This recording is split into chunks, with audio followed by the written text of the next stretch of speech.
Baik pemirsa, kita akan lanjutkan pembahasan kita mengenai program pendidikan atau pembinaan anak yang terindikasi bermasalah yang kemudian diinisiasi oleh Gubernur Jawa Barat, Deddy Mulyadi. Pak Aris, dari hasil KPAI berkunjung ke sana, ini kan awalnya program ini berlangsung 6 bulan. Seperti itu kah Pak, atau ada perubahan apa seperti 8 yang perlu diketahui oleh masyarakat? Jadi hasil temuan kami di lapangan setelah koordinasi dengan Dinas Pendidikan, dengan pihak pembina ya, di Barat itu, pendidikannya sebenarnya bertahap. Pertama 2 minggu. Kemudian setelah menjalankan 2 minggu, anak ini kembali ke orang tuanya, kembali ke sekolahnya sambil dievaluasi. Apakah sudah ada perubahan atau tidak dari sisi perilaku atau karakter. Kalau tidak, maka dia harus kembali lagi mengikuti pendidikan itu Barat tadi. Kemudian diwajibkan untuk datang ya setidaknya seminggu sekali untuk mendapatkan pembinaan dari Barat Militer dengan orang tuanya. Dengan cara penanganan yang seperti itu saja menurut saya sudah seakan-akan anak ini seperti halnya anak yang berhadapan dengan hukum kan. Harus lapor, harus mendapatkan pembinaan seminggu sekali dan seterusnya. Bagaimana anak ini kemudian berinteraksi sosial yang harusnya dia secara secara baik tanpa beban stigma dan seterusnya, tapi dia kemudian harus lapor, harus wajib ini dan seterusnya. Nah, ini kan akan kemudian terbawa. Lagi-lagi karena proses awalnya sudah tidak baik dengan stigma itu tadi. Makanya kalau tadi Pak Jejen bilang pendidikan Barat ini sama dengan pendidikan pesantren, menurut saya tidak. Gitu. Jauh. Pesantren ini prosesnya panjang untuk merubah karakter anak. Kalau ini dengan cara-cara instan dan seterusnya yang belum tentu bisa belum tentu dipastikan bahwa dia nanti akan berubah ketika kembali ke keluarga, kembali ke sekolah, kembali ke lingkungan. Sementara ekosistem yang menerima dia setelah kembali belum siap.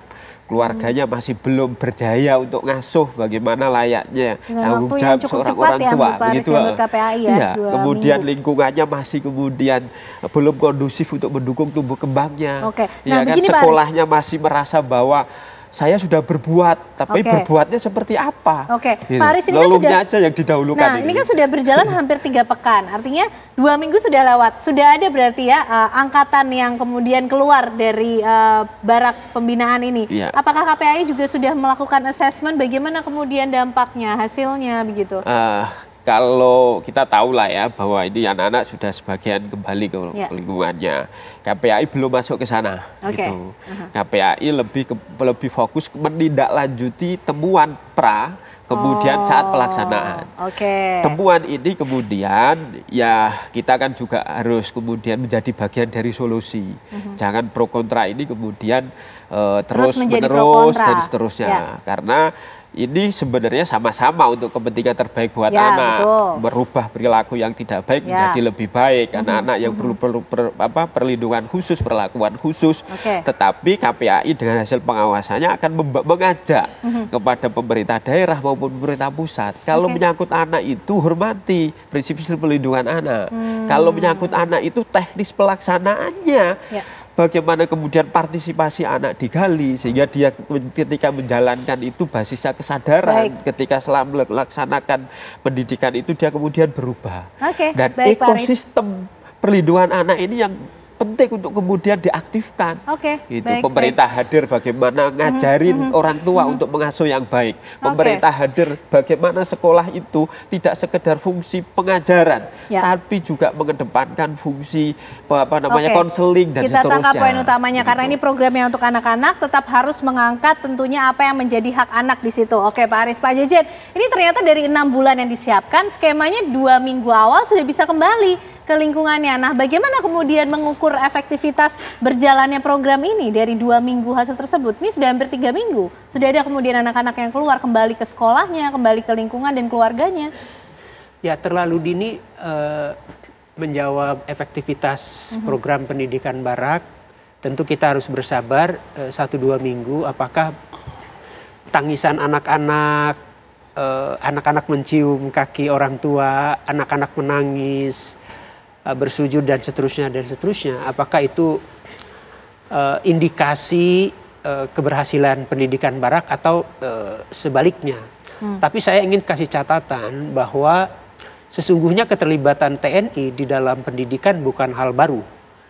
Sekolah sudah sangat lama melibatkan TNI untuk pendisiplinan, untuk pembentukan karakter, baik dari mulai orientasi sekolah, pendidikan pramuka, kemudian paskibra. Jadi sebetulnya selama ini sudah banyak kemudian ya media-media sudah ada pelibatan TNI itu, hanya saja yang dulu itu TNI masuk ke sekolah, nah sekarang anak-anak ini yang masuk ke TNI.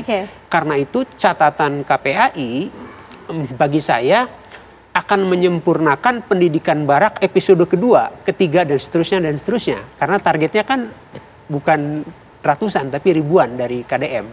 Jadi saya sepakat bahwa temuan KPAI bukan melemahkan pendidikan barak, tapi akan menyempurnakan pendidikan barak yang saya sepakat dengan anggota DPRD Bang Rafael bahwa ini minim kajian. Saya sepakat dalam hal itu. Ini satset gitu, kayak satset adakan kegiatan ini. Apakah kemudian memang ada urgensinya begitu loh Pak Jejen, sehingga ini harus terus segera dilakukan begitu? Kita hanya melihat ini karakter leadership kepemimpinan yang satset, yang ketika melihat satu problem yakin eksekusi. Nah, saya kira ini kalau bisa disebut kelemahan. Sebaiknya pelibatan DPRD, KPAI, Komnas HAM dan seterusnya itu sangat perlu di dalam konteks kebijakan, apalagi menyangkut anak-anak remaja dan di masa depan akan menjadi pemimpin bangsa ini. Oke, baik Bang Rafael, dari DPRD sendiri ke depan ini akan seperti apa? 3 minggu sudah berlangsung, 2 minggunya ini dari program atau skema tadi yang disampaikan oleh Pak Aris, sudah ada anak-anak yang keluar. Akan juga coba melakukan kajian sendirikah untuk mengevaluasi program ini? Yang jelas prinsipnya gini Mbak, saya khususnya saya tidak mau anak-anak ini jadi kelinci percobaan, gitu loh. Jadi program yang uji coba yang tidak dimatangkan dengan dengan kajian-kajian yang lebih sistematis, gitu loh. Yang tidak hanya populis, gitu, tapi harus solutif. Gitu. Jadi tidak hanya populis tapi solutif. Tapi solutif, gitu.